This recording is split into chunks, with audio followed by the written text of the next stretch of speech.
អបរវវិដាដែលគង់នៅឋានសួគ៌អើយទូព្រះបង្គំសូមសរសើរដំណើរព្រះអង្គអូព្រះគុណដល់ព្រះអង្គដែលទ្រង់បានប្រទានព្រះបន្ទូលមកដល់យើងខ្ញុំនៅផែនដីនេះសូមថ្វាយសិរីលោដល់ព្រះក្នុងព្រះនាមព្រះយេស៊ូវគ្រីស្ទអាមែនខ13ខ្ញុំអានឯយើងរាល់គ្នាក៏ចោះសំពើជាមុនបើកទៅដល់អាសោះចាំទទួលពលនៅទីនោះត្បិតគាត់បានផ្ដាំដូច្នោះព្រោះគាត់ចង់ដើរវិញឯយើងរាល់គ្នានេះសំដៅលើនរណាកាលណានិយាយពាក្យថាយើងនៅក្នុងចំណោមព្រះនៅក្នុងព្រះគម្ពីរកាគឺមានបណ្ឌិតលូកានៅក្នុងនឹងហើយអញ្ចឹងពីព្រោះបណ្ឌិតលូកាជាអ្នកនិពន្ធហើយជាអ្នកសរសេរគាត់ត្រាទុកព្រះគម្ពីរកិច្ចការនេះអញ្ចឹងកាលណាគាត់ប្រើពាក្យយើងនៅក្នុងអត្ថបទណាមួយបានន័យថាវត្តមានរបស់គាត់នៅទីនោះដែរអញ្ចឹងបានជាមានពាក្យថាយើងយល់ទេបងប្អូនទាំងអស់គ្នាបាទអញ្ចឹងបណ្ឌិតលូកាតែងតែដើរតាមសាវកប៉ុលណាបេសកកម្មដំណឹងល្អគឺគាត់ដើរតាមសាវកប៉ុលជានិច្ចគ្រប់ទីកន្លែងទាំងអស់អញ្ចឹងបានយើងឃើញពាក្យយើងជាច្រើនបណ្ឌិតលូកាហ្នឹងហើយគាត់សរសេរជាពិសេសសាវកប៉ុលហ្នឹងគាត់សរសេរពីបណ្ឌិតលូកាគាត់ដើរបេសកកម្មជាមួយនឹងគាត់អញ្ចឹងបាទជាញយដងដែលគាត់លើកនិយាយបាទអញ្ចឹងខ្ញុំអានខ14បន្តទៀតកាលគាត់មកដល់យើងនៅត្រង់អាសោះនោះយើងទទួលគាត់ចោះសំពើទៅឯមីតូឡែនអញ្ចឹងខ្ញុំមិនបកស្រាយច្រើនទេដោយសារគ្រាន់តែជាសាច់រឿងពីបេសកកម្មយើងដឹងហើយថាប៉ុលចេញពីកន្លែងមួយទៅកន្លែងមួយអញ្ចឹងខ្ញុំអានទ្រុសសិនទៅបាទខ15ក៏ចេញពីទីនោះរួចស្អែកឡើងបានទៅដល់ទន្ទឹមនឹងកោះខីយ៉ូហើយដល់ថ្ងៃក្រោយទៀតយើងបាន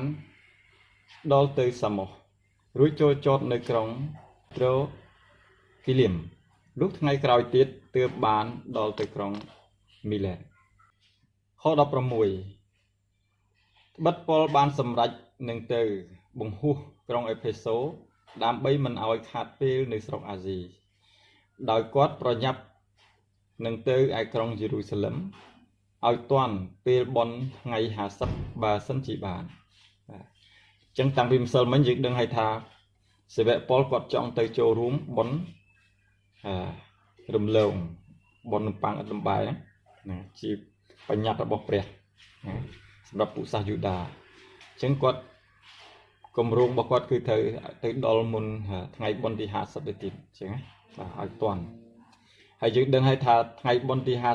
50គឺជាពិធីបុណ្យរំលឹកណាសម្រាប់ពួកជំនុំ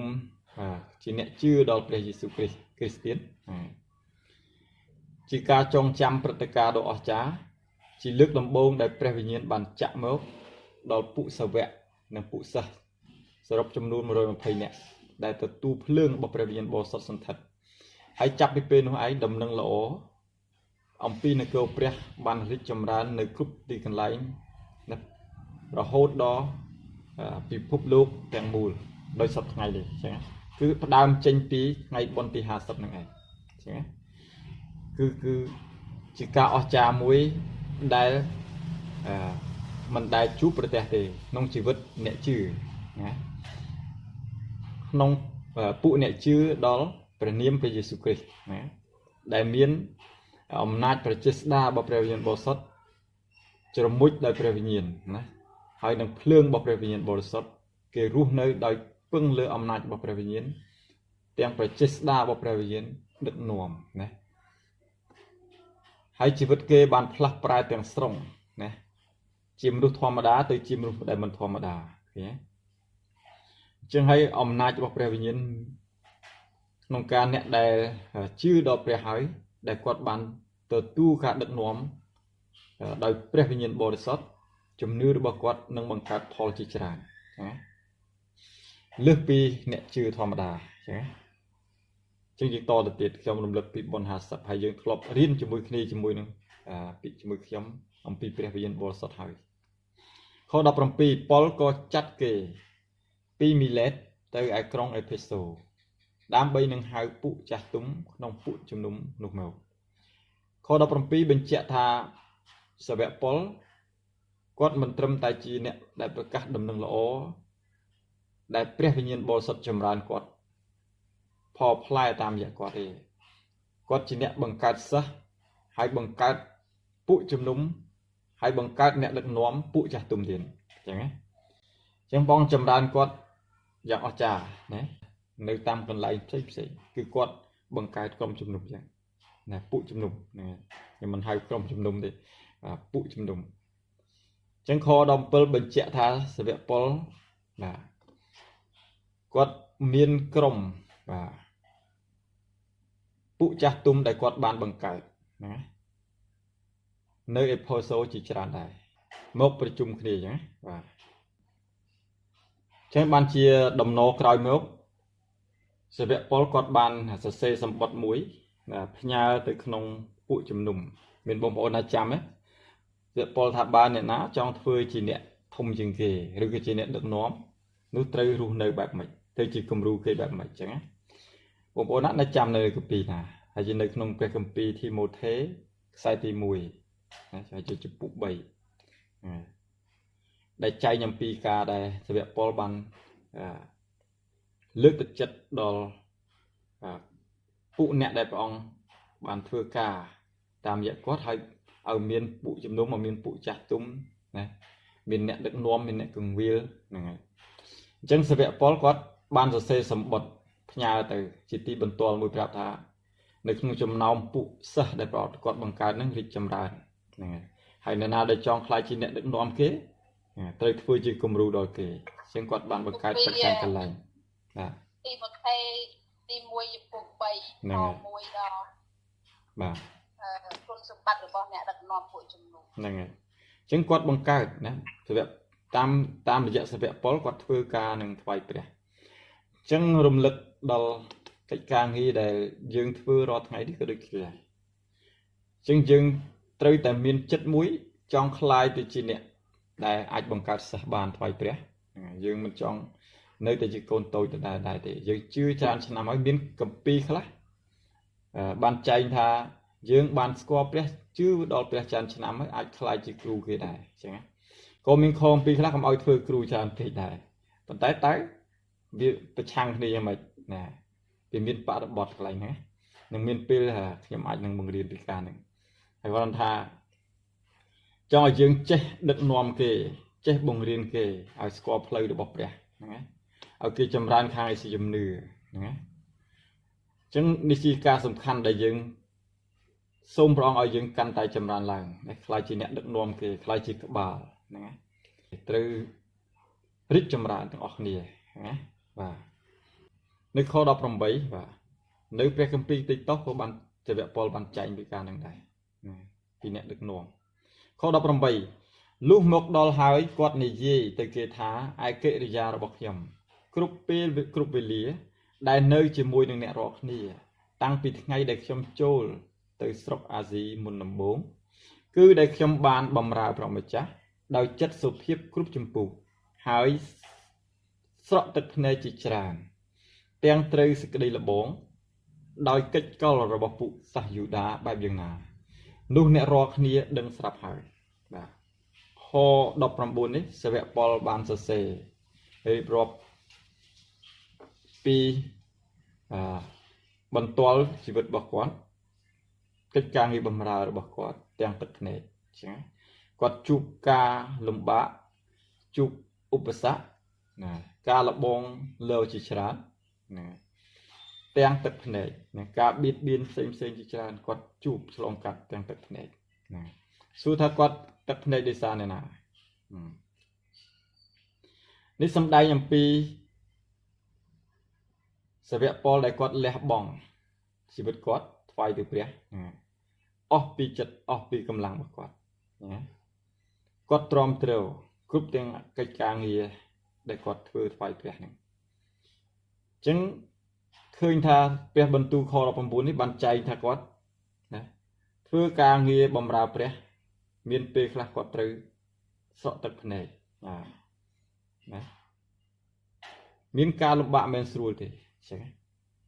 ពីព្រោះគាត់ជាអ្នកដឹកនាំជាមេដឹកនាំអញ្ចឹង ចឹងគាត់ទទួលខុសត្រូវច្រើនណាស់គាត់ត្រូវរៀបចំចាត់ចែងជាច្រើនណាគិតគូរគ្រប់រឿងទាំងអស់ចឹងណាមិនមែនពួកជំនុំតិចទេដែលគាត់ដឹកនាំនៅក្រោមការដឹកនាំរបស់គាត់ហើយដំណឹងល្អនៅក្នុងគាត់ក៏ច្រើនចឹងណាចឹងគាត់ទទួលខុសត្រូវច្រើនណាស់ចឹងណាពីកន្លែងពីគ្រប់ទីកន្លែងទាំងអស់ជាឃើញអញ្ចឹងឃើញថាសាវកប៉ុលគាត់ជួបរឿងរ៉ាវជាច្រើនដែលឆ្លងកាត់នៅក្នុងសេចក្តីជំនឿក្នុងការដែលគាត់បម្រើព្រះណាអញ្ចឹងខ្ញុំឃើញពីអ្នកដឹកនាំជាច្រើនណានឹកឃើញពីខគម្ពីរនេះខ្ញុំនឹកឃើញដល់អ្នកដឹកនាំណាដែលគាត់ទទួលខុសត្រូវពួកជំនុំគ្រប់រឿងទាំងអស់ណាគាត់គិតតែពីដំណឹងល្អហើយពេលខ្លះពួកជំនុំអត់ដឹងពីទុក្ខលំបាករបស់គាត់ទេចឹងណាហើយខ19នេះសាវកប៉ុលដាច់ចិត្តនឹងសរសេរណាពីការដែលគាត់ឆ្លងកាត់ហ្នឹងទាំងទឹកភ្នែកអញ្ចឹងណាអញ្ចឹងពួកជំនុំខ្លះក៏អត់ដឹងទេថាមេដឹកនាំជួបបញ្ហាខ្លះណាពេលខ្លះពួកហើយមេដឹកនាំសក់ទឹកភ្នែកនៅចំពោះព្រះអត់សក់ទឹកភ្នែកនៅចំពោះពួកជំនុំមិនដឹងទេចា៎អញ្ចឹងពួកជំនុំខ្លះអត់ដឹងអត់យល់ទេហ្នឹងនាំទៅបន្ទុកបញ្ហាហើយមិនចោះចូលហើយមិនស្ដាប់បង្គាប់ទៀតអញ្ចឹងធ្វើឲ្យអ្នកដឹកនាំកាន់តែពិបាកហើយព្រួយចិត្តដោយព្រោះតែពួកជំនុំអត់វាខ្លះបែកបាក់វាខ្លះឆ្លោះប្រកែកណាអញ្ចឹងមានរឿងរ៉ាវជាច្រើនណាស់ដែលអ្នកដឹកនាំទទួលខុសត្រូវមិនស្រួលទេបាទធ្វើជាអ្នកដឹកនាំពិបាកមែនទែនអញ្ចឹងខ19នេះសម្ដែងពីកិច្ចការរបស់សាវកប៉ុលដែលបម្រើព្រះអស់ពីចិត្តអស់ពីកម្លាំងណាដាក់ទាំងជីវិតរបស់គាត់ទៀតថ្វាយទៅព្រះហើយគាត់បានរៀបរាប់ថាជួបទាំងការលបងលោល្បិចកិច្ចកលរបស់ពួកសាសយូដាដែលរៀបចំណាផែនការទាំងសម្លាប់គាត់ទៀតមិនត្រឹមបៀតបៀនធម្មតាទេណារៀបចំផែនការសម្លាប់គាត់ទៀតអញ្ចឹងគាត់ជួបបញ្ហាច្រើនណាស់បាទការបៀតបៀនហ្នឹងតែគាត់អត់មានរសាយចិត្តទេណាគាត់នៅតែបន្តដោយសារគាត់ស្រឡាញ់ពួកជំនុំហើយស្រឡាញ់ដល់បងប្អូនទៀតណានៅពេលដែលមេដឹកនាំណានៅក្នុងក្រុមនៅក្នុងពួកជំនុំណាមួយដែលឃើញពួកជំនុំខ្សោយគឺគាត់ព្រួយចិត្តឃើញថាមិនរីកចម្រើនក៏ព្រួយចិត្តណាជាពិសេសឃើញការបាក់បែកឃើញការរួបរวมគ្នានឹងព្រួយចិត្តជាខ្លាំងណាបាទព្រួយចិត្តរឿងមួយទៀតដែលសាវកប៉ុលលើកតិចទៀតយើងនឹងឃើញបាទខ្លាចពួកជំនុំបែរចេញពីសេចក្តីបង្រៀនពិតទៅតាមសេចក្តីបង្រៀនបញ្ឆោតសេចក្តីបង្រៀនខ្លាំងខ្លាយឃើញទេបាទខ្ញុំអានខ20ក៏ដឹងថាខ្ញុំមិនបានខាននឹងប្រាប់សេចក្តីអ្វីដែលមានប្រយោជន៍ដល់អ្នករាល់គ្នាដែរគឺបានបង្រៀនដល់អ្នករាល់គ្នានៅកណ្ដាលជុំវិញហើយពីផ្ទះមួយទៅផ្ទះមួយផងណាចឹងសាវកប៉ុលគាត់ចាប់ផ្ដើមលើកពីការដែលគាត់បង្រៀនពីព្រះបន្ទូលនៃសេចក្តីពិតទៅដល់ពួកគេគ្រប់ទាំងសេចក្តីដែលគាត់បានទទួលពីព្រះគាត់បានចែកទៅដល់ពួកបងប្អូនពួកជំនុំអស់ហើយចឹងណាបាទពីមួយកន្លែងទៅមួយកន្លែងគឺគាត់បានអស់លទ្ធភាពហើយណាដឹងដឹកនាំពួកជំនុំឲ្យគេយល់ឲ្យគេស្គាល់ណាពីព្រះគុណសេចក្តីស្រឡាញ់និងពីសេចក្តីពិតនៃព្រះបន្ទូលរបស់ព្រះណាដែលព្រះបានផ្ដាំផ្ញើឲ្យផ្ទុកដាក់នឹងគាត់ទាំងប្រមាណគឺគាត់បានបំពេញដល់ពួកបងប្អូនពួកជំនុំគ្រប់ទាំងសេចក្តីហើយណាចឹងមកគាត់នៅខាងក្រោមទីគាត់ដាស់តឿនណាគាត់ដាស់តឿនដល់ពួកជំនុំនេះទីនោះខ21ក៏ធ្វើបន្ទាល់អស់ពីចិត្តដល់ទាំងពួកសាសយូដានិងពួកសាសក្រិចផងគឺពីការប្រែចិត្តទៅឯព្រះហើយពីសេចក្តីជំនឿជឿដល់ព្រះម្ចាស់យេស៊ូវគ្រីស្ទនៃយើងរាល់គ្នាណានេះគាត់រំលឹកអំពីការដែលគាត់បង្ហាត់បង្រៀនដឹកនាំពីសេចក្តីពិត ដល់ពួកសាសយូដាដល់ពួកសាសក្រិកឲ្យស្គាល់ពីព្រះយេស៊ូវគ្រីស្ទពីសេចក្តីសង្គ្រោះពីព្រះបន្ទូលដ៏ពិតហ្នឹងចាខ22ឥឡូវនេះមើលខ្ញុំមានសេចក្តីបណ្ដាក្នុងចិត្តចង់ទៅឯក្រុងយេរូសាឡឹមឥតដឹងការអ្វីដែលនឹងកើតដល់ខ្ញុំនៅទីនោះទេខ22បញ្ជាក់ទៀតដែរថាសាវកប៉ុលគាត់បានត្រៀមខ្លួនជាស្រេចណាគាត់ដឹងថាមានការកើតឡើងនៅក្នុងជីវិតរបស់គាត់បានត្រៀមរួចហើយការអីគឺការដែលគាត់នឹងត្រូវដាក់ជីវិតចោះសម្រាប់ដំណឹងល្អគាត់និយាយនៅក្នុងជំពូក2ថាលើកនេះគាត់ទៅក្រុងយេរូសាឡឹមហ្នឹងហើយគាត់មិនដឹងទេថានឹងមានអ្វីកើតឡើងចំពោះគាត់ណាតែគាត់ក៏ដឹងច្បាស់ថានឹងត្រូវរងទុក្ខណាមិនជាការល្អទេគឺមិនថាមិនជាការល្អនេះមិនសំដៅថាមិនធ្វើឲ្យគាត់មិនទៅទេគាត់មិនការល្អមិនថាការបៀតបៀនខាងអាសច្ឆាមតែសម្រាប់គាត់គឺគាត់បានជ្រើសរើសយកសេរីល្អនៃឋានសួគ៌វិញណាបាទមើលខាងអាសច្ឆាមមិនល្អទេតែខាងវិញ្ញាណគឺល្អអញ្ចឹងបានគាត់មិនរុញរានឹងទៅទេទោះបើគាត់ដឹងថាទៅនោះនឹងមានទុក្ខនោះនឹងត្រូវជួបបញ្ហាជាច្រើនទៀតណាទោះបើសេចក្តីស្លាប់មកដល់ឃើញទេគាត់ដឹងខ្លួនជាមុនក៏ដោយក៏គាត់នៅទៅដោយសារគាត់ទៅហើយយកសេរីល្អរបស់ព្រះជាទី1យកនគរព្រះជាទី1អញ្ចឹងដោយសារតែគាត់ស្គាល់ណាពីតម្លៃនៃដំណឹងល្អដែលវិសេសលើសជាងលោកីទាំងមូលហ្នឹងគាត់ស្គាល់ពីសេចក្តីសង្គ្រោះហ្នឹងមានតម្លៃពិសេសលើសជាងជីវិតរបស់គាត់ណានាំសេចក្តីសង្គ្រោះទៅដល់គេនោះវិសេសជាងសេចក្តីសុខខាងអាសច្ឆាមរបស់គាត់ខាងរូបកាយរបស់គាត់ជីវិតខាងផែនដីអត់ប្រយោជន៍ទេណាគ្មានតម្លៃទេណាគ្មានអ្វីគួរឲ្យយើងស្ដាយទេណាដែលយើងស្ដាយនោះគឺស្ដាយខ្លាចមិនបានបម្រើព្រះខ្លាចមិនបាននាំដំណឹងល្អទៅឲ្យគេបង្ខាត់ពេលជាមួយលោកគេនឹងអត់ប្រយោជន៍ទេអញ្ចឹងបើសិនជាគាត់បានបម្រើព្រះណាអស់ពីចិត្តហើយហ្នឹងមានអីត្រូវខ្លាចហើយពេលវេលានោះគឺជាពេលវេលាដែលគាត់ត្រូវស្ដាប់បង្គាប់ទៀតមិនតាមគំនិតគាត់ទៀតដែលគាត់ចោះទៅគឺទៅតាមការដឹកនាំរបស់ព្រះវិញ្ញាណណាដែលបើសម្ដែងគាត់ស្គាល់ដែរឲ្យគាត់ដឹងជាមុនដែរណាអញ្ចឹងគាត់ជ្រើសរើសយកការស្ដាប់បង្គាប់ណាបាទ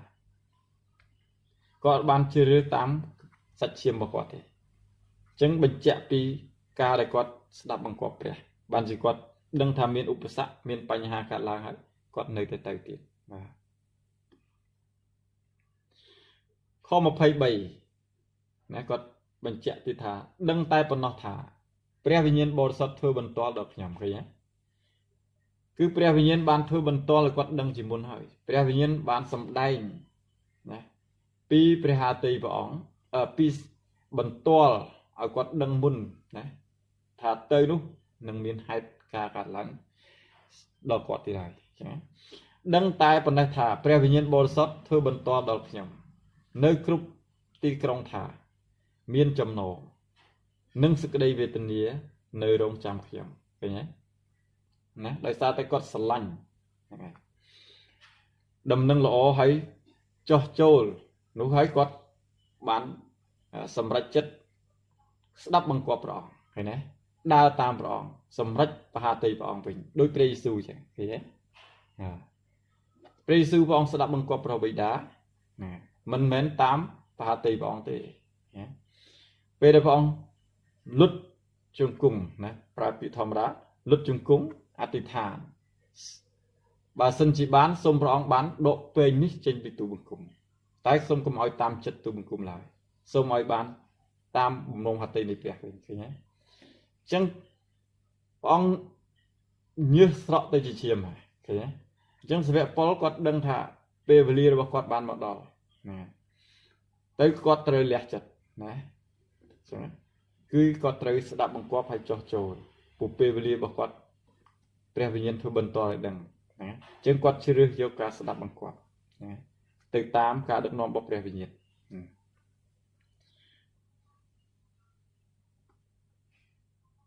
ខ24 ប៉ុន្តែនោះមិនអំពុលអ្វីដល់ខ្ញុំទេខ្ញុំក៏មិនរាប់ជីវិតនេះទុកជារបស់ពិសេសដល់ខ្ញុំដែរណាអញ្ចឹងសាវកប៉ុលបានបញ្ជាក់ថា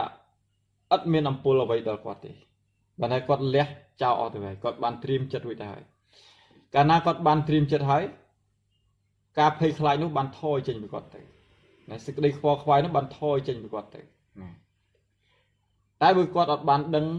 ព្រះវិញ្ញាណអត់បានឲ្យគាត់ត្រៀមចិត្តជាមុនគាត់អាចណាគេចចេញណាដោយពេលកន្លែងខ្លះគាត់បានរត់ចេញពីកន្លែងដែលគេបៀតបៀនខ្លាំងគាត់គិតខ្លួនដែរចឹងណាតែពេលវេលាមកដល់គាត់ដឹងហើយបានត្រៀមទុកជាមុនអញ្ចឹងគាត់ហៅយកបេសកកម្មជាទី1ការស្ដាប់បង្គាប់ជាទី1ណាអញ្ចឹងវិញ្ញាណភ័យខ្លាចគាត់នៅក្នុងគាត់ទៀតដែរចឹងណាប៉ុន្តែនោះមិនអំពុលអ្វីដល់ខ្ញុំទេខ្ញុំក៏មិនរាប់ជីវិតនេះទុកជារបស់ពិសេសដល់ខ្ញុំដែរអ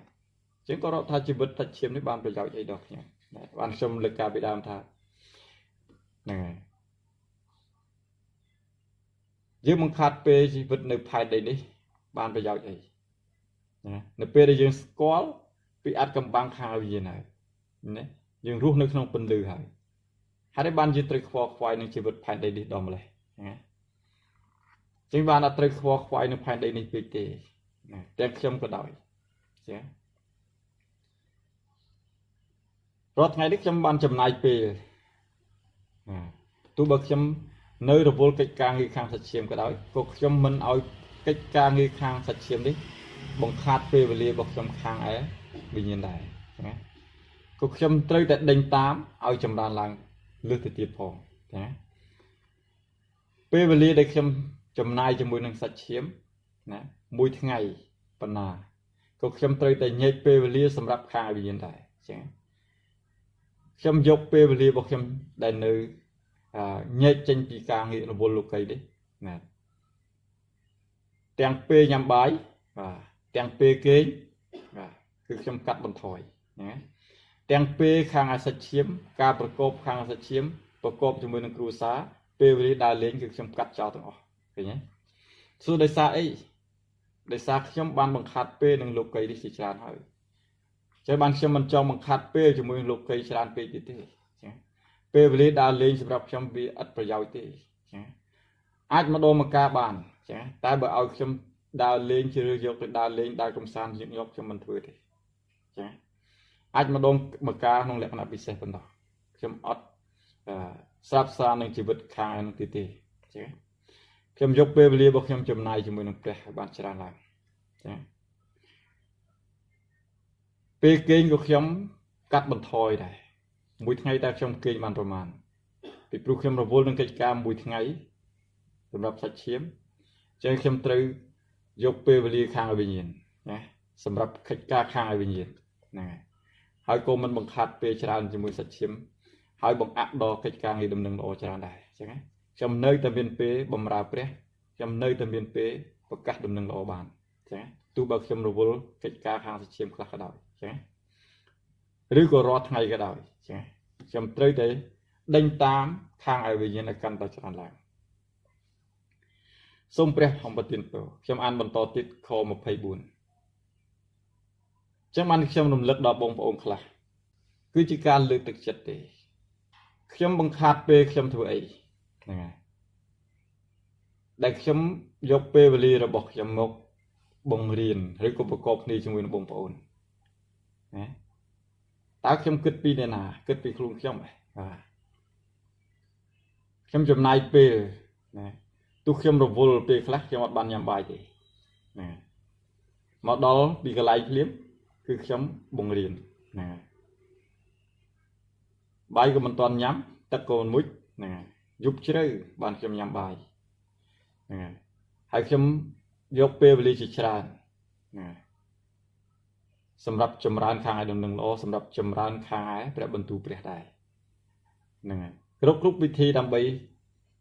ចម្រើនដល់បងប្អូនហើយធ្វើម៉េចអាចបំពេញបងប្អូនបានឲ្យស្គាល់ព្រះកាន់តែចម្រើនឡើងចឹងអញ្ចឹងខ្ញុំចំណាយពេលវេលាទាំងប្រមាណរបស់ខ្ញុំហើយមិនតែមានបងប្អូនខ្លះហ្នឹងហើយ គាត់មិនទាន់យល់ពីការដែលយើងលះបង់ហ្នឹងហើយគាត់គ្រាន់តែស្ដាប់ព្រះបន្ទូល1ម៉ោងឬក៏កន្លះម៉ោងឬក៏1ម៉ោងជាងអាចទៅដល់2ម៉ោងគាត់គិតថាវាវែងហើយក៏វាខាត់ពេលសម្រាប់គាត់អីចឹងទៅណាតែបើសិនជាយើងពិចារណាមើលទៅអ្នកដឹកនាំណាមើលទៅអ្នកដែលបង្រៀនយើងតើគាត់ចំណាយពេលប៉ុន្មានទ្រាំតែបានពេលបង្រៀនយើង1ម៉ោងហ្នឹង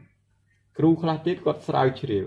1ថ្ងៃ2ថ្ងៃដើម្បីបាន1អត្ថបទណាមកបង្រៀនយើងណាគាត់ចំណាយពេលរបស់គាត់ដើម្បីបង្ហាត់បង្រៀនយើងនេះខ្ញុំលើកទឹកចិត្តចឹងតែយើងគ្រាន់តែមកស្ដាប់ទេចឹងសូមឲ្យយើងបានយល់ពីតម្លៃនៃការស្ដាប់ព្រះបន្ទូលព្រះវិញណាកុំឲ្យយើងមើលងាយសេចក្តីអធិប្បាយណាមើលងាយការចែកចាយព្រះបន្ទូលព្រះមានខគម្ពីរដែលចែកពីការហ្នឹងកុំឲ្យយើងមើលងាយសេចក្តីអធិប្បាយហ្នឹងអធិស្ឋានបាទហើយខ្ញុំអានបន្តទៀតប៉ុន្តែនោះមិនអំពុលអ្វីដល់ខ្ញុំទេខ្ញុំមិនរាប់ជីវិតនេះទុកជារបស់វិសេសដល់ខ្ញុំដែរអញ្ចឹងជីវិតសាច់ឈាមខ្ញុំក៏ដូចគ្នាដែរខ្ញុំមិនមែននិយាយពីអ៊ូតពីខ្លួនខ្ញុំទេខ្ញុំនិយាយពីដួងចិត្តខ្ញុំមែនសូម្បីតែជីវិតបង្កើតគ្រួសារក៏ខ្ញុំមិនចង់មានផងព្រោះមិនចង់ជាប់ជំពាក់នឹងសាច់ឈាមទៀតអញ្ចឹងណាពេលខ្លះខ្ញុំអាចធ្វើដូចជាសាវកពលនៅតែឯងចុះណា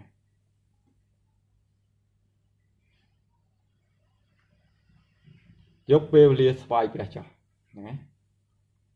ខ្ញុំអត់ចង់ជាប់ជំពាក់នឹងសាច់ឈាមទេនាំបន្ទុកខ្វល់ខ្វាយដល់ខ្ញុំទេអញ្ចឹងខ្ញុំមិនរាប់ជីវិតនេះទុកជារបស់វិសេសដល់ខ្ញុំដែរឲ្យតែខ្ញុំបានបង្ហាញការរត់ប្រណាំងរបស់ខ្ញុំដោយអំណរចុះព្រមទាំងការងារដែលខ្ញុំបានទទួលអំពីព្រះអម្ចាស់យេស៊ូវគឺឲ្យខ្ញុំបានធ្វើបន្ទាល់សពគ្រប់ពីដំណឹងល្អនៃព្រះគុណព្រះវិញចា៎អញ្ចឹងសាវកពលគាត់បានលះបង់ជីវិតរបស់គាត់សម្រាប់កិច្ចការងារដំណឹងល្អការរត់ប្រណាំងដ៏វិសេស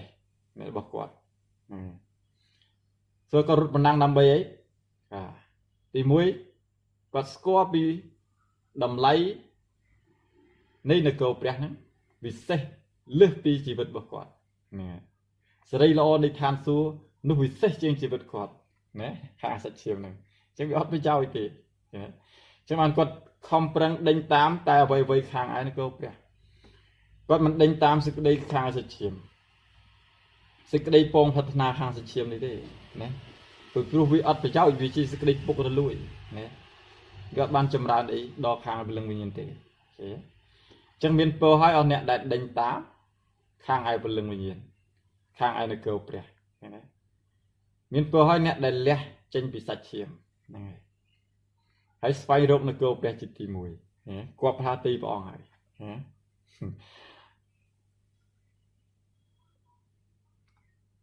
មានខគម្ពីរមួយដែលខ្ញុំ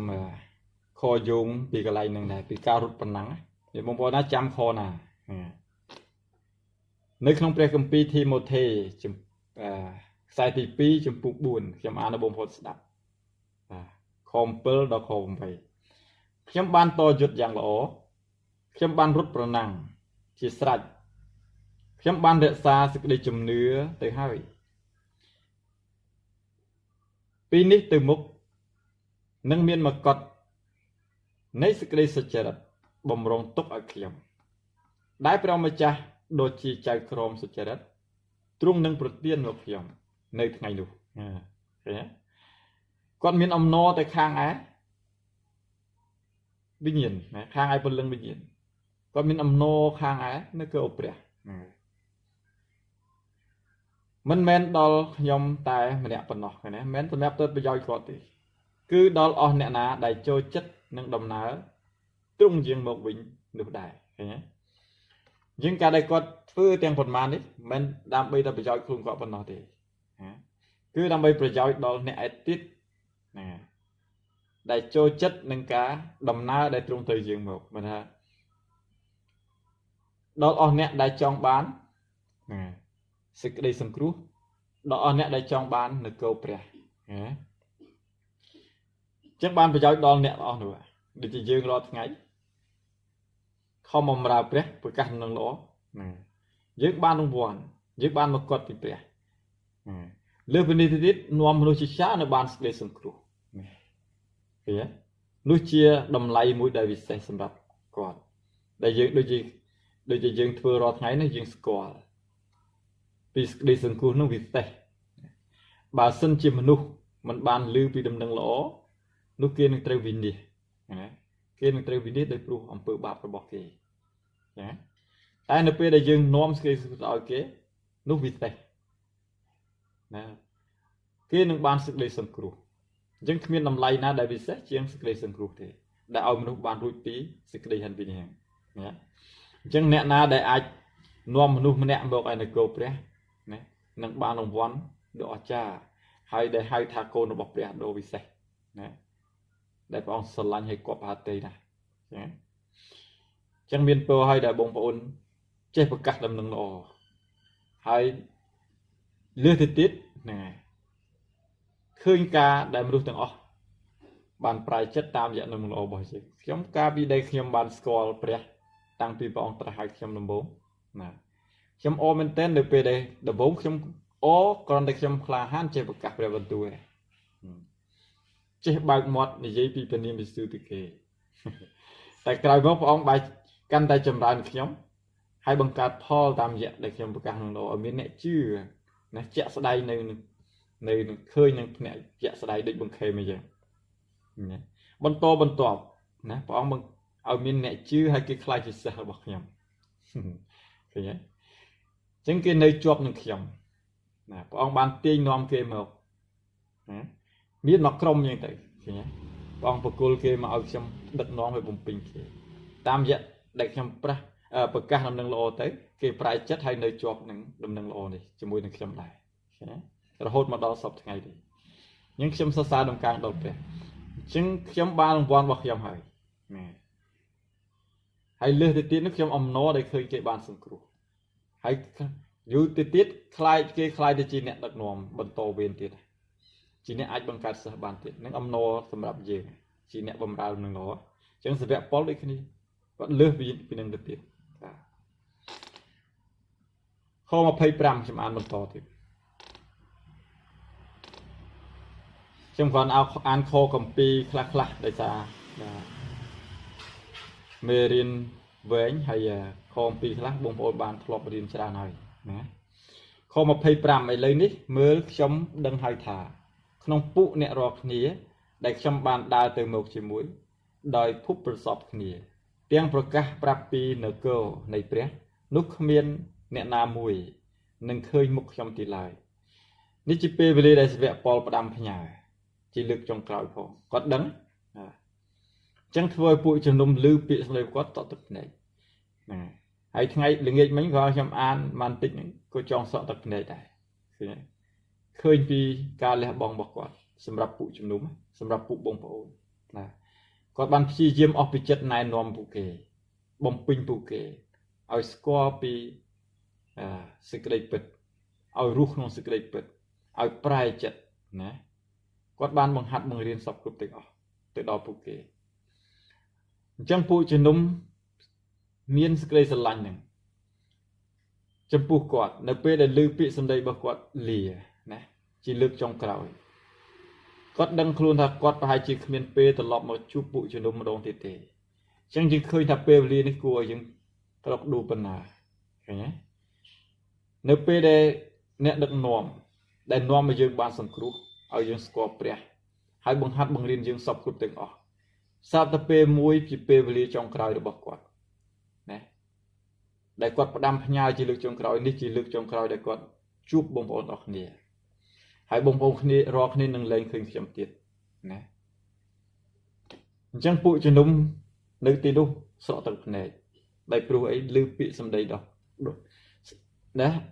ក្ដួលដល់ហើយក្ដួលក្នុងចិត្តបាទអញ្ចឹងខ្ញុំអានខ្ញុំស្រក់ទឹកភ្នែកដែរណាឈួលនៅក្នុងចិត្តខ្ញុំហ្នឹងហើយ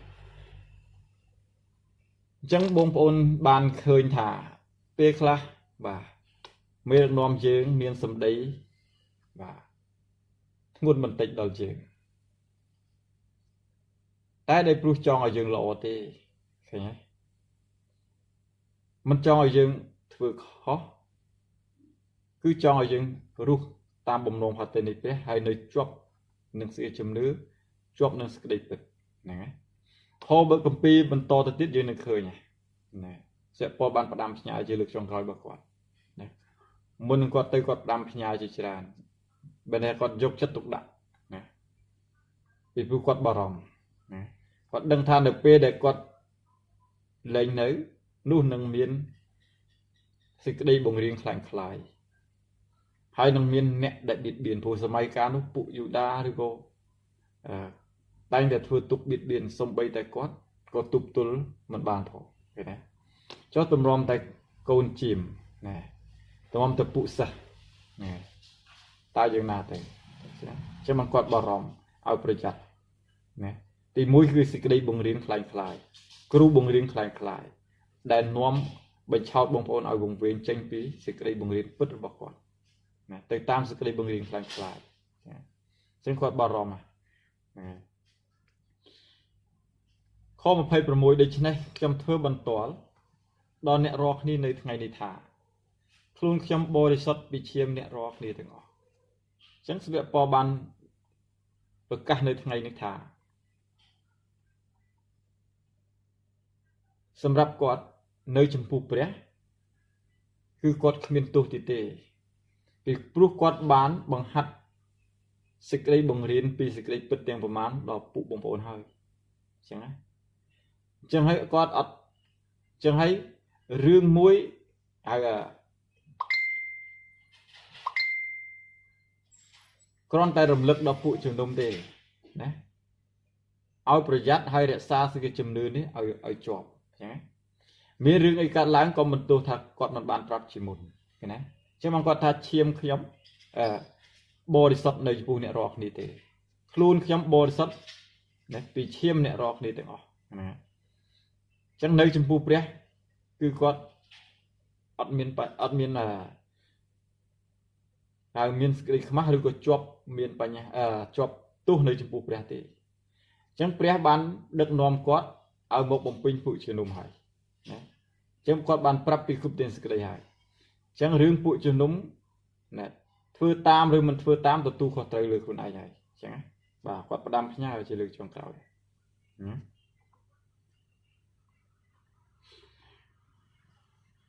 លើកលែងតែយើងមិនបានប្រាប់គេដឹងជាមុនស្រាប់តែពេលថ្ងៃជំនុំជម្រះចុងក្រោយមកដល់ហ្នឹងហើយជឿព្រះដែរមិនក៏បាត់សេចក្តីសង្គ្រោះមិនក៏ព្រះអង្គអត់ទទួលស្គាល់ខ្ញុំហើយទៅបន្ទោសអ្នកណាបន្ទោសអ្នកដឹកនាំមើលប៉ុលការដែលយើងឲ្យអ្នកដឹកនាំណាបង្ហាត់បង្រៀនបងប្អូនពួកជំនុំហើយបានមិនបង្រៀនសេចក្តីពិតទៅឲ្យគេណាឥឡូវនេះគេវិនិច្ឆ័យឥឡូវបន្ទោសអ្នកណាអញ្ចឹងបានសាវកប៉ុលថាគាត់បង្រៀនពីសេចក្តីពិតរបស់ព្រះឲ្យពួកជំនុំបានដឹងហើយណាអញ្ចឹងបើយើងមិនដើរតាមសេចក្តីពិតនឹងទេហើយដើរតាមសេចក្តីខ្លាំងខ្លាយណាទៀតទទួលខុសត្រូវខ្លួនឯងអត់ពាក់ព័ន្ធនឹងគាត់ទេអញ្ចឹងណាអញ្ចឹងក៏អត់ព្រះក៏មិនអាចបន្ទោសគាត់បានដែរឃើញទេបាទអញ្ចឹងសំខាន់ខ27ព្រោះខ្ញុំមិនបានខាននឹងប្រាប់អ្នករាល់គ្នាពីគ្រប់ទាំងកម្រិតរបស់ព្រះទេអញ្ចឹងខ27បញ្ជាក់ដល់ច្បាស់ទៀតណាអ្វីដែលគាត់និយាយបង្រៀនទាំងប៉ុន្មាននេះអធិប្បាយសេចក្តីបង្រៀនរបស់គាត់ទាំងប៉ុន្មានមកដល់ពួកជំនុំបងប្អូនអស់គ្នានេះមិនមែនគំនិតគាត់ទេគឺមកពីព្រះជាសេចក្តីពិតគឺជាបំណងផាតេនៃព្រះឃើញទេតាមរយៈគាត់ដែលព្រះអង្គបំពេញឲ្យចម្រើនបើកសម្ដែងគាត់បានយល់គ្រប់ទាំងសេចក្តីទាំងប្រមាណមកបង្រៀនឲ្យដឹងឃើញទេអញ្ចឹងមិនដោយអាងខ្លួនគាត់ទេគឺដោយនៅព្រះគ្រប់ទាំងសេចក្តីដែលគាត់ប្រាប់បង្ហាត់បង្រៀនទាំងប្រមាណគឺមកពីព្រះខ28ដូច្នេះចូលអ្នករាល់គ្នាប្រយ័ត្នខ្លួនហើយខំថែរក្សាវង្សសិស្សដែលព្រះវិញ្ញាណបរិសុទ្ធបានតាំងអ្នករាល់គ្នាឲ្យធ្វើជាអ្នកគង្វាលដល់គេ ចឹងខ28បញ្ជាក់បន្ថែមទៀតឲ្យប្រយ័ត្នហើយគាត់សំដៅទៅលើអ្នកណាខ្លាំងជាងគេគឺគ្រូគង្វាលអ្នកដឹកនាំគេណាដែលព្រះជ្រើសរើសមកឲ្យថែរក្សាវងជារបស់ព្រះអង្គណាឲ្យមកដឹកនាំពួកជំនុំណាគាត់ឲ្យប្រយ័ត្នជាពិសេសគ្រូគង្វាលជាពិសេសអ្នកដឹកនាំគេតែដឹកនាំគេវងវិញគឺវងវិញមកទាំងអស់គ្នាឲ្យវងនេះទាំងអស់គ្នាហ្នឹងហើយអញ្ចឹងបានជាពួកជំនុំប្រយ័ត្នតែយើងបែរទៅតាមសេចក្តីបង្រៀនខុសឆ្គងខ្លាំងខ្លាយតែម៉េចវានេះទៅជាមួយនឹងគេទាំងអស់គ្នាឃើញទេយើងមាននិកាយផ្សេងៗគ្នាដែលយើងដើរតាមនិកាយខុសឆ្គងមិនវិនិច្ឆ័យទៅអ្នកដឹកនាំនឹងណាវិនិច្ឆ័យទាំងអស់គ្នាហ្នឹងចឹងបានសិលពររំលឹកដល់អ្នកដឹកនាំជាទី1ជាធំហើយគោលដៅរបស់អរិយសតាំងគឺអ្នកដឹកនាំនឹងជាទី1ដែរណាពួកជំនុំវាអត់ទៅរវល់មកនេះតែវាវាយបញ្ឆោតមេដឹកនាំបានហើយណាពួកជំនុំអស់ត្រូវវង្វេងទៅតាមគ្នាហើយឃើញទេចឹងគោលដៅរបស់អរិយសតាំងគឺវាយអ្នកដឹកនាំធ្វើលើអ្នកដឹកនាំណាអញ្ចឹងអ្នកគ្រូប្រយ័ត្នឃើញពួក moment មកញយដងពីព្រោះវាដឹងថាមេដឹកនាំឃើញទេវារកគ្រប់វិធីដើម្បីឲ្យជួបអ្នកដឹកនាំចូលបញ្ចេញហើយបញ្ចុះបញ្ចូលមេដឹកនាំហ្នឹងណាឲ្យដើរតាមសេចក្តីខុសឆ្គងអញ្ចឹងអរិយវាសំដៅទៅលើអ្នកដឹកនាំជាទី1បាទពួកជំនុំវាមិនសូវប្រមាណទេចា៎បាទខ្ញុំអានតទៅទៀត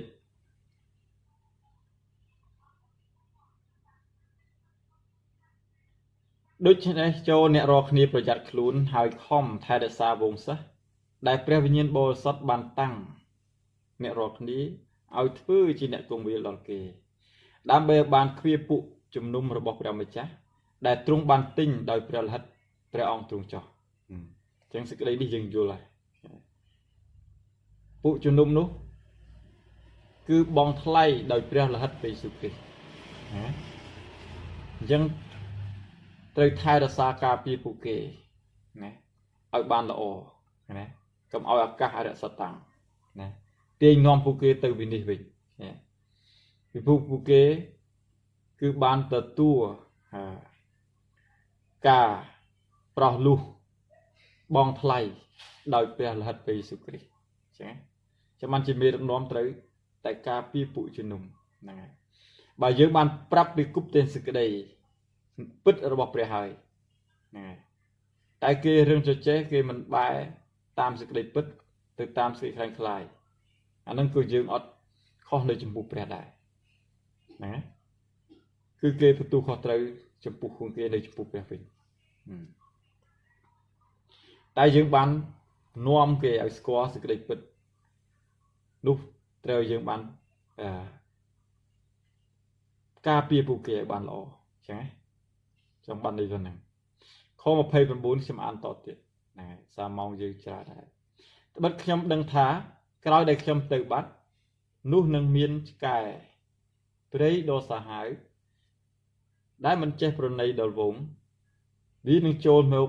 ក្នុងពួកអ្នករាល់គ្នាពីព្រោះសំបីតែសាវកពលគាត់នៅឡើយក៏មានពួកឆ្កែណាពួកចចកចាំហែកស៊ីដែរឃើញទេអញ្ចឹងតមតែគាត់បាត់ចេញពីពួកគេតានឹងមានអីកើតឡើងអញ្ចឹងណាអញ្ចឹងគាត់បានផ្ដាំផ្ញើទុកជាមុនហ្នឹងហើយដោយព្រះគម្ពីរលូកាចំពុក10ណាខ2ដល់ខ3បានចែកថាម៉េចខ្ញុំមើលខ្ញុំបើកអានសិនហ្នឹងហើយដែលប្រងចាត់យើងទៅកណ្ដាលវងស្វាងណាព្រះគម្ពីរលូកាចំពុក10ខ2ដល់ខ3ទ្រង់ក៏មានបន្ទូលទៅគេថាចម្រូតធំណាស់តែមានអ្នកច្រូតតិចទេដូច្នេះឲ្យសូមអង្វរដល់ព្រះម្ចាស់ចម្រូតឲ្យទ្រង់ចាត់អ្នកច្រូតមកក្នុងចម្រូតទ្រង់ចោះមើលខ្ញុំប្រើអ្នករាល់គ្នាទៅដូច chia côn chim nơi cần đá vùng xoan dân không cái ca nghi bầm rạp đấy nâng đầm nâng lỗ cứ chi chấm bắn đại dân châu từ không sờ mò được phùm nè hãy chấm băng rồi bao dân cứ chi chấm băng hàng tự nhiên đại dân đừng hỏi cứ miền ở đây sao tăng mũi đất nôm bị còi phụ này mình chưa hay ta phụ cho chọ này hãy vùng xoan nó cứ phụ cho chọ này và chân nếu chỉ này bị thiệp nè đây lên cái ca nghi đầm nâng lỗ để ông chặt ở dân phơi đi nâng chụp cá biết biển đấy mang sợi tơ này đầm nâng lỗ để được nom đôi ở đây sạt tăng này nơi bị còi chẳng ban chi sẽ vẽ Paul còn banประดำ nhà tục chỉ muốn ở phụ kê ban project hai để xa khốn để xa cái chùm nửa sẽ cái đây bứt đi ở với đây con bằng riêng nàyประมาณ tới té để xa hay lừa thì tiết cứ cao rụp rùm kia này nhằm chưa thà sẽ vẽ Paul còn ban bằng riêng cúp tiền sẽ cái đây hỏi chỉ bị sẽ cứ cao rụp rùm kia nhằm khơi thà pre bần tu chỉ tràn đại còn bằng hạt bằng riêng cao rụp rùm nên cái đây sẽ lành được vì pru cao rụp rùm này สำคัญ nè bà xin chỉ bạc bấy nè ai đã sát tăng mưa nghỉ ai đã sát tăng ai bay bàn đu bàn chẳng hay bà np để dương bàn rúp rùm khi tại muối ai đã sát tăng vì bị bạc nên trôi trò chẳng té phải nơi cao bỏ để sát tăng vì tay để chi diêm cầu vài rộng này ná đại vì ái lép từ bạc bàn chẳng được nông bụi bông ôn nông bụi trên đùm ná đại phê đại lối nè có đại luôn trên bị bông ổn đại trên bị cà rụp rúm nè nút chia áo cả đại hải nè bùi bùi à đấy bầm non bầm vế bầm bay hải cục cầu hải nếu chẳng hay ban chia cà rụp rúm nít สำคัญ chẳng ban chia dân thời để xa cà rụp rúm hải bực cộp này trên nè làm bây dân sang chất kia chia đồ nào nè ở nơi tại shop chuồn chết đi cầm oi cả đấy cầm oi cả ada sao bà xin gì dương này bay bạ này ada miền ốc cả cướp cướp bom phán sầm lập này đôi chơi trộn ví dụ như hay xì này vùng chim bàn này ba xin chi vùng chim bạch vùng này ví dụ xì bàn thế tại bờ room kia có việc thiên châu này chấm ăn kho sam sập vào tiết này ăn này ốc mòn đây hỏi không chấm năm này rọc ní có nâng cao miền mà đúng đại nâng ati bài sự đây tụm nó khó đại đã bay nâng tiền nuông phụ sa từ 8 kia vậy chẳng có sầm đai từ lưới kêu bùng riêng lại lại đại kia nâng một bùng riêng mình cháo tua nâng sự đây bật này tua nâng sự đây bùng riêng là bỏ sẽ bỏ nhé còn bạn được đừng muốn đam nhà hết có đam nhà tiếp về đây trong tình tới nè na một bùng riêng sự đây na tiếp đại copy sự đây bùng riêng là bỏ giống đại pre trung bật tiền máu nút cầm ao từ 8 về lại nè nút chỉ sự đây bùng riêng lại lại nhé chẳng là bạn làm nhà bị ca này khó xăm sầm mũi đôi chân đấy ao chăm diêm cho chỗ nước chăm thả nông rô viên 3 năm chăm chết tay vào đáy tù miền đo nẹ rọt ní mùi đói tật này tên giúp tên thằng ấy ít chụp cho lại nếu bây giờ dương an không pin đi tìm dựng định thả ca được nó bỏ dựa bó đã quát nơi hot cầm lăng khang rụp cái mìnhประมาณ này tại con nơi hot cứ khang này vì nhiên chật bọc quạt khang nông bọc quạt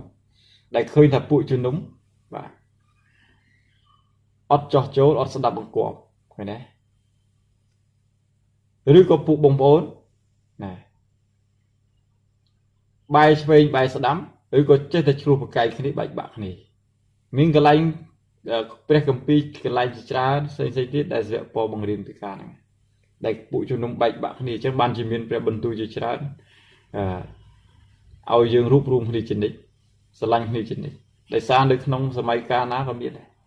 ការបាក់បែកទាស់ដីគ្នាប្រកាន់គ្នាចោតប្រកាន់គ្នាកោតទោសគ្នាគ្រប់ទីកន្លែងណាជាងនេះការនឿយព្រួយរបស់អ្នកដឹកនាំហ្នឹងចឹងអ្នកដឹកនាំមិនស្រួលទេអ្នកគ្រូដឹងហើយអ្នកគ្រូជាអ្នកដឹកនាំបងប្អូនអាចទៀតណាក៏យល់ដែរផ្សេងៗជាពុកម្ដាយគេណាដឹងហើយខ្ញុំមិនទាន់ជាអ្វីទេប្រហែលទេគាត់ថាខ្ញុំព្រួយចិត្តនឹងបងប្អូនខ្លះដែរចឹងតែមិននិយាយអីទេណាបើសិនជាបានខ្ញុំចង់ឲ្យគេបានចម្រើនឡើងឲ្យគេបានយល់ពីបំណងផាតេនៃព្រះដែលទ្រង់បានត្រាស់ហៅខ្ញុំមកឲ្យបានជាអ្នកដឹកនាំ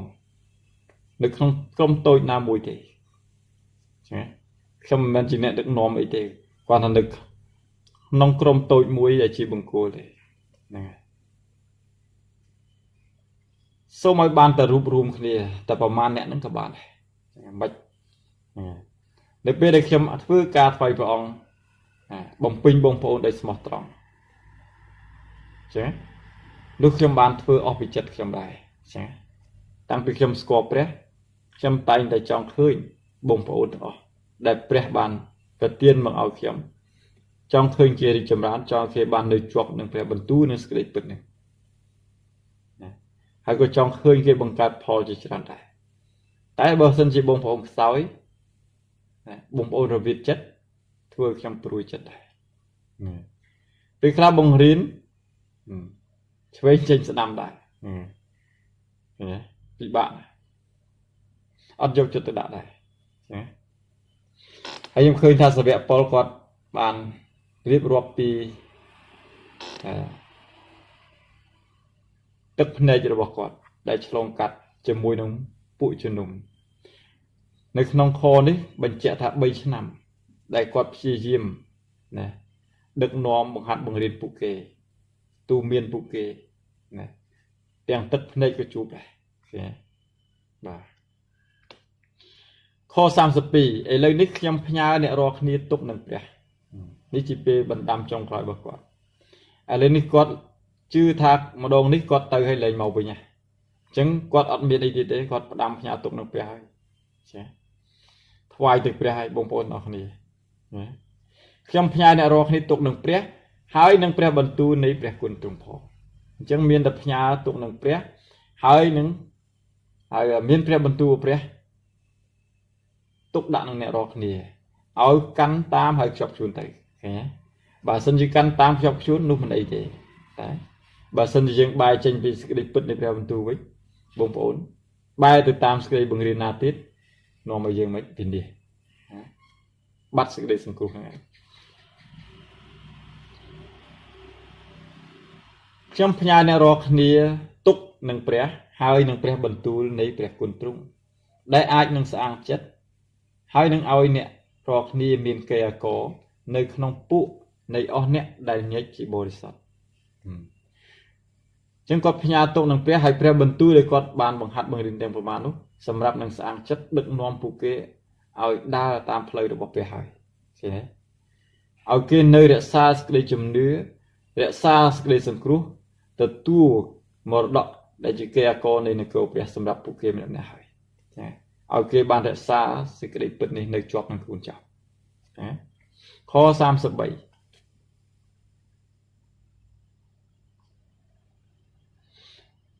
ខ្ញុំមិ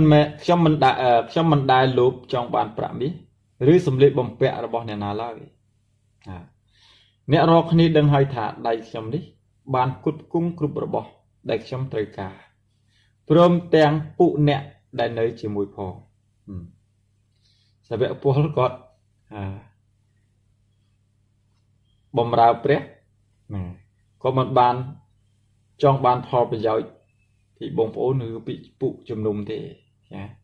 មានតែលះបង់ខ្លួនគាត់ ណាធនធានខ្លួនឯងផ្ទាល់ខ្លួនណា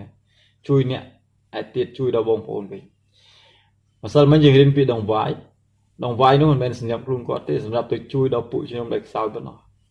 ហើយសម្រាប់គាត់មិនចង់បានប្រយោជន៍អ្វីពីពួកជំនុំទេមានខកំពីកន្លែងទៀតចែងថាណាចង់ភ្លេចតែមិញហ្នឹងហើយខ34បាទខ្ញុំអានឡើងវិញហ្នឹងហើយមិញរត់និយាយតែភ្លេចទៅអ្នករាល់គ្នាដឹងហើយថាដៃខ្ញុំនេះបានផ្គត់ផ្គង់គ្រប់របស់ដែលខ្ញុំត្រូវការព្រមទាំងពួកអ្នកដែលនៅជាមួយផងអញ្ចឹងគាត់ធ្វើការដែលនឿយហត់ខ្លួនគាត់ដែរគាត់ពឹងលើខ្លួនឯងដែរអញ្ចឹងគាត់មិនចង់បានដង្វាយពីបងប្អូនសម្រាប់ផ្គត់ផ្គង់ខ្លួនគាត់ទេចាមានខ្លះដែរណាប៉ុន្តែមិនមែនគាត់ទៅបង្ខំបងប្អូនទេណាមានកន្លែងដែលចែងថាគាត់មានច្បាប់គាត់មានអំណាចណានឹងធ្វើការនឹងបានណាសម្រាប់កិច្ចការងារបម្រើព្រះគួរឲ្យពួកជំនុំដាក់ដង្វាយសម្រាប់ចិញ្ចឹមគាត់ដែរប៉ុន្តែគាត់អត់ទទួលទេគាត់អត់បានធ្វើអញ្ចឹងទេដោយពួកអ្នកដឹកនាំដូចជាពួកអ្នកខ្លះធ្វើទេអញ្ចឹងណាអញ្ចឹងដូចគ្នាសាវកប៉ុលរំលឹកពីការបាទខ្ញុំបានបង្ហាញអ្នករាល់គ្នាដោយគ្រប់ការទាំងអស់ថាគួរឲ្យខំធ្វើការដូច្នោះដើម្បីឲ្យបានជួយដល់ពួកអ្នកខ្សោយហើយនឹកចាំពីព្រះបន្ទូលនៃព្រះម្ចាស់យេស៊ូវដែលទ្រង់មានបន្ទូលថាដែលឲ្យនោះបានពរជាជាងទទួលអាមែនអញ្ចឹងគាត់លើកទឹកចិត្តបងប្អូនពួកជំនុំណាពេលដែលគាត់ចេញទៅពេលបាត់ពីគាត់ទៅណាត្រូវពួកគេបានប្រព្រឹត្តតាមការល្អទាំងប៉ុន្មាននៅចំពោះគ្នាទៅវិញទៅមកទៅណាចេះជួយដល់អ្នកខ្សោយផងណាបំពេញដល់អ្នកខ្សោយផងណាមានសេចក្តីស្រឡាញ់ចម្រើនឡើងទៅការរួបរวมគ្នាចម្រើនឡើងទៅណាដោយនឹកចាំពីព្រះបន្ទូលរបស់ព្រះដែលដឹកនាំយើងតម្រង់ផ្លូវយើងណារឿងគាត់ណាជាអ្នកដឹកនាំជារឿងមួយហើយណា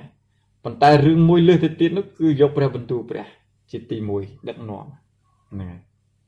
មិនសម្លឹងមើលតែសាវកប៉ុលមើលខ្ញុំទេសាវកប៉ុលឲ្យមើលពីព្រះបន្ទូលព្រះណាខ្ញុំព្រះប្រើមកឲ្យបំពេញបងប្អូនទេតែអ្នកដែលបងប្អូនត្រូវគោរពហើយកោតខ្លាចស្ដាប់បង្គាប់គឺជាព្រះបន្ទូលរបស់ព្រះណាចឹងបានជាគាត់លើកទឹកចិត្តឲ្យបងប្អូនអស់គ្នានឹកចាំពីព្រះបន្ទូលនៃព្រះម្ចាស់យេស៊ូវណាបាទចឹងបងប្អូនអស់គ្នាដូចតែគ្នាយើងរាល់ថ្ងៃចឹងដែរ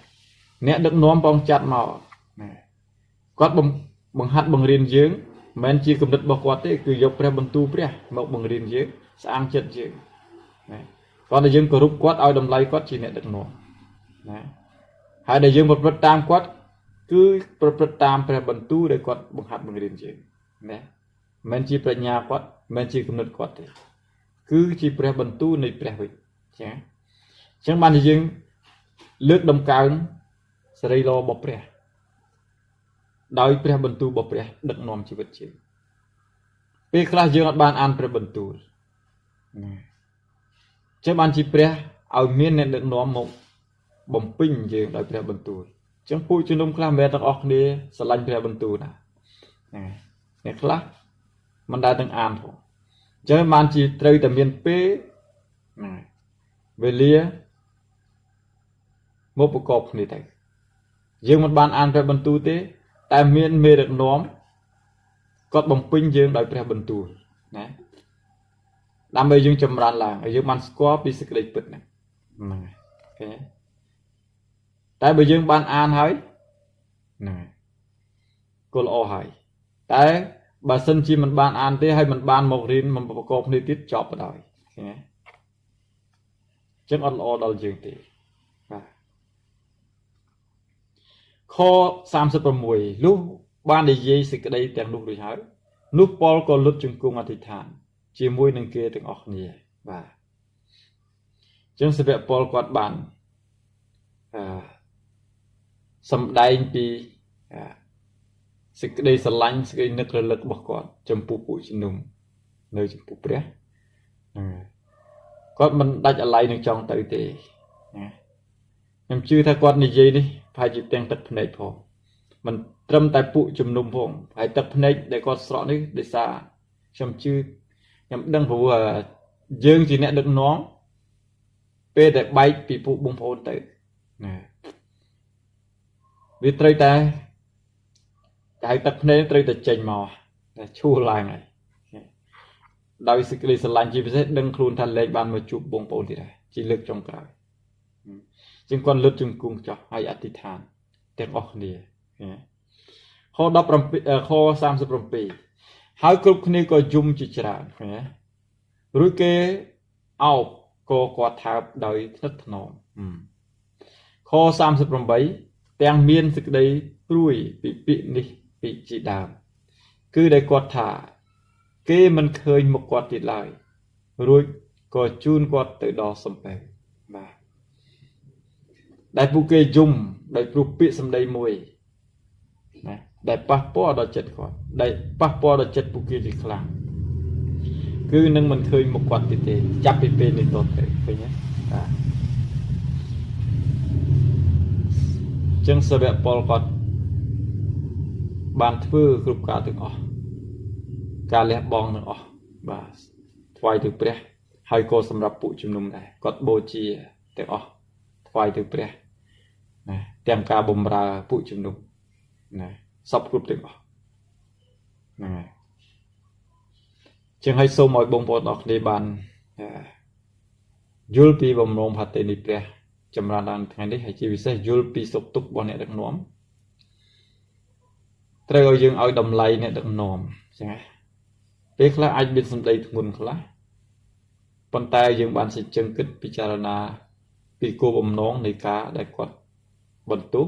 គឺក៏ពីធ្ងន់នោះមិនមែនចង់ឲ្យយើងអាក្រក់ទេគឺចង់ឲ្យយើងល្អនិយាយទៅចង់ឃើញការល្អនៅក្នុងយើងមានចំណុចខ្លះដែលយើងត្រូវផ្លាស់ប្រែចឹងសូមឲ្យយើងបាននឹកចាំពីមេដឹកនាំពេលគាត់មិនស្រួលទេណាគាត់ក្នុងការដឹកនាំពួកជំនុំហើយទទួលខុសត្រូវនៅចំពោះព្រះធ្ងន់ណាស់ហ្នឹងហើយចឹងបានជាព្រះបន្ទូលនៅចំពុក20នេះលើកទឹកចិត្តបងប្អូនទាំងខ្ញុំផងបាទសូមឲ្យយើងបាននឹកចាំពីការរួបរวมគ្នាការបំពេញគ្នាគ្រប់ផ្នែកទាំងអស់ដែលយើងអាចធ្វើទៅបានណាជួយជ្រុំជ្រែងគ្នាលើកទឹកចិត្តកំសាន្តចិត្តគ្នាទៅណារីឯកិច្ចការងារបម្រើព្រះក៏ដូចគ្នាដែរយើងមានចំណែកអាចនឹងជួយគ្នាបានណាជាពិសេសមេដឹកនាំអ្នកដឹកនាំណាជួយទៅតាមអ្វីដែលព្រះអង្គប្រទានឲ្យយើងបំពេញយើងតាមព្រះគុណទៅចុះណាបងប្អូនមានចំណែកនៅក្នុងកិច្ចការងារបម្រើព្រះអង្គជាមួយគ្នាក៏ធ្វើអ្នកខ្លះតាមរយៈការអធិដ្ឋានអ្នកខ្លះតាមរយៈទៅផ្ទាល់ជាមួយគ្នាអ្នកខ្លះដោយដង្វាយផ្សេងហ្នឹងអាចជាចំណែកជាមួយគ្នាទៅណាចឹងសូមបងប្អូនទាំងអស់គ្នាបានប្រកបដោយព្រះគុណនៃព្រះចុះបាទដោយសារពេលវេលាយើងក៏អស់ហើយព្រះបន្ទូលច្រើនផងសូមព្រះប្រទានពរនៃសូមម្នាក់អធិដ្ឋានចុះ